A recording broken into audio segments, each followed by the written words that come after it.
Bismillahirrohmanirrohim. Alhamdulillahirabbil alamin. Allahumma sholli ala sayyidina Muhammad wa ala ali sayyidina Muhammad. Assalamualaikum warahmatullahi wabarakatuh. Selamat berjumpa kembali di DNA Islam Channel. Apa kabar kalian? Semoga tetap selalu dalam lindungan Allah Subhanahu wa taala, dimurahkan rezekinya, dipanjangkan umurnya. Amin ya rabbal alamin. Di video kali ini saya akan membagikan pengetahuan yang saya rangkum dari berbagai sumber.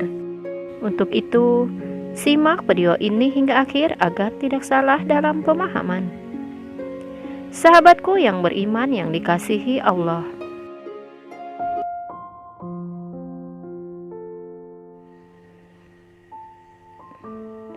kehadiran malaikat di rumah tentu membawa rahmat dan berkah dari Allah Subhanahu wa taala. Jadikan rumah sebagai tempat yang nyaman untuk tinggal bersama keluarga, sekaligus tempat yang sering didatangi malaikat. Allah Subhanahu wa taala telah menugaskan para malaikat mengunjungi rumah-rumah umat muslim. Kehadiran para malaikat di rumah tentu diidamkan seluruh orang beriman. Namun malaikat tidak asal singgah di suatu rumah jika di dalamnya tidak diisi dengan kebaikan dan ketakwaan kepada Allah Subhanahu wa taala. Malaikat dapat diundang ke rumah dengan banyak cara. Hal pertama yang harus diperhatikan adalah menjaga iman kepada Allah Subhanahu wa taala. Dengan menjadi umat yang beriman, tentu segala hal yang diperintahkan akan dijalani dengan baik. Sahabatku yang beriman yang dikasihi Allah, berikut ada beberapa ciri rumah yang sering didatangi oleh malaikat.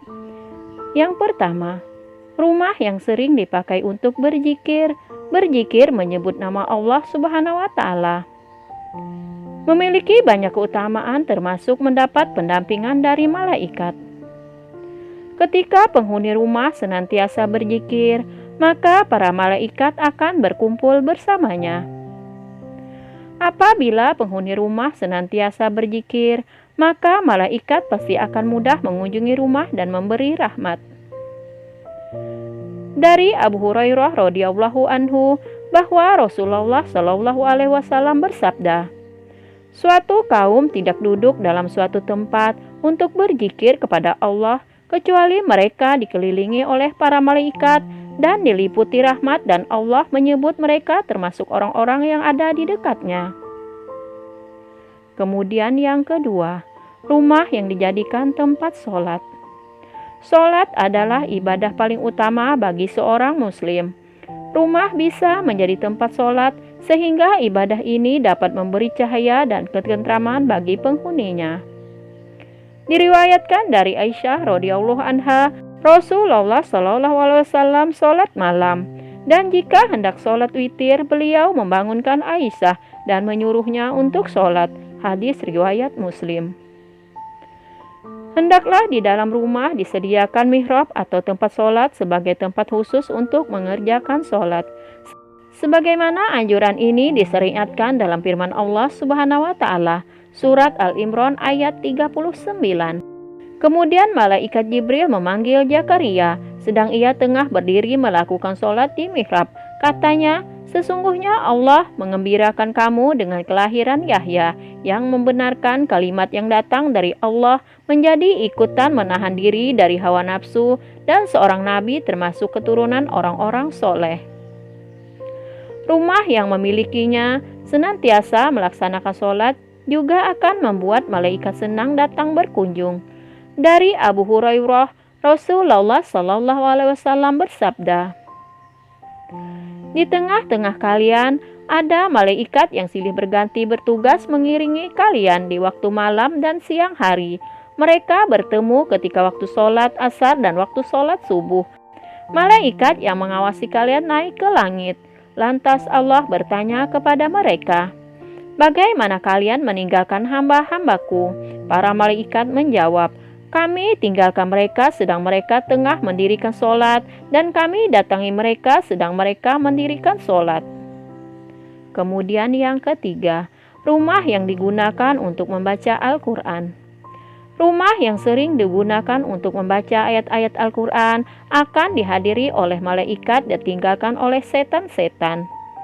Berdasarkan hadis riwayat Ibnu Sirin, Rasulullah SAW bersabda, "Sesungguhnya rumah yang di dalamnya dibacakan Al-Quran, maka lapanglah penghuninya, banyak kebaikan, malaikat menghadirinya dan setan-setan meninggalkannya.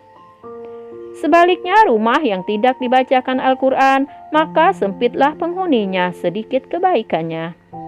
Malaikat meninggalkannya dan setan-setan mendekatinya." Rasulullah telah mengajarkan kepada kita cara menjaga diri dan rumah dari setan. Salah satu contohnya, ketika seorang muslim masuk rumahnya sambil mengucap bismillah, setan akan berkata kepada teman-temannya, "Mari kita pergi, tidak ada tempat bermalam untuk kita di rumah ini." Begitu pula ketika sebelum makan kita mengucapkan bismillah. Setan akan berkata kepada teman-temannya, "Mari kita pergi, tidak ada tempat bermalam dan makan malam buat kita di rumah ini." Kemudian yang keempat, rumah yang sering dibacakan sholawat. Sesungguhnya di antara para malaikat Allah Subhanahu wa Ta'ala, ada malaikat yang ditugaskan untuk berkeliling mencari orang-orang yang membaca sholawat. Nabi Muhammad SAW bersabda, "Sesungguhnya di bumi ada malaikat yang berkeliling dengan tujuan menyampaikan sholawat umatku kepadaku." Hadis riwayat Nasa'i. Apa yang dilakukan para malaikat tersebut ketika mereka mendapatkan orang yang membaca sholawat? Mereka akan menyampaikan sholawat itu kepada Rasulullah SAW dan lalu mengembalikannya kepada yang membacanya, dengan membawa rahmat, keselamatan, dan keberkahan yang berkali-kali lipat untuknya. Rasulullah SAW bersabda, "Barang siapa yang membaca sholawat kepadaku 1 kali, maka Allah akan memberinya rahmat 10 kali lipat." Hadis riwayat Tirmizi. Dalam hadis lain, Rasulullah SAW bersabda, "Kalau orang bersolawat kepadaku, maka malaikat juga akan mendoakan keselamatan yang sama baginya. Untuk itu hendaknya dilakukan meski sedikit ataupun banyak." Hadis riwayat Ibnu Majah dan Tabrani. Kemudian yang kelima, rumah yang sering dikumandangkan azan. Azan dipergunakan sebagai pemberitahuan masuknya waktu sholat. Namun kalimat azan juga memiliki banyak keutamaan. Salah satu keutamaan azan adalah dapat mengusir setan dan jin. Setan akan lari terbirit-birit ketika mendengar suara azan. Diriwayatkan dari Abu Hurairah radhiyallahu anhu, ia berkata, Rasulullah SAW bersabda, "Apabila azan dikumandangkan, setan akan lari sampai terkentut-kentut sehingga dia tidak mendengarkan azan." Hadis riwayat Bukhari dan Muslim. Maka dianjurkan agar di dalam rumah juga dikumandangkan azan. Tidak ada salahnya mengumandangkan azan di dalam rumah walaupun kita tengah sendirian, karena hal itu bisa berfungsi untuk mengusir setan. Setiap azan yang dikumandangkan akan didengar oleh semua makhluk sejauh suara kita dan tidak terkecuali pula para malaikat Allah Subhanahu wa Ta'ala. Rasulullah SAW bersabda, "Seorang muadzin diampuni sejak suaranya dan menyaksikan untuknya setiap yang basah dan yang kering." Hadis riwayat Ahmad, Abu Daud, Ibnu Hibban, dan Ibnu Majah. Pengertian setiap yang basah dan yang kering adalah memuat segala sesuatu yang ada di alam raya, karena tidak ada sesuatu pun di alam ini yang bisa lepas dari salah satu sifat keduanya. Sahabatku yang beriman yang dikasihi Allah, demikianlah beberapa ciri rumah yang sering didatangi oleh para malaikat. Wallahu a'lam bishawab. Semoga rumah kita termasuk salah satu yang mendapat limpahan rahmat, berkah dan perlindungan Allah Subhanahu wa Ta'ala.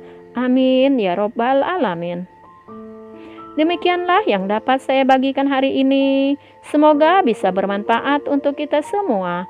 Terima kasih sudah menonton. Sampai berjumpa kembali di video selanjutnya. Wassalamualaikum warahmatullahi wabarakatuh.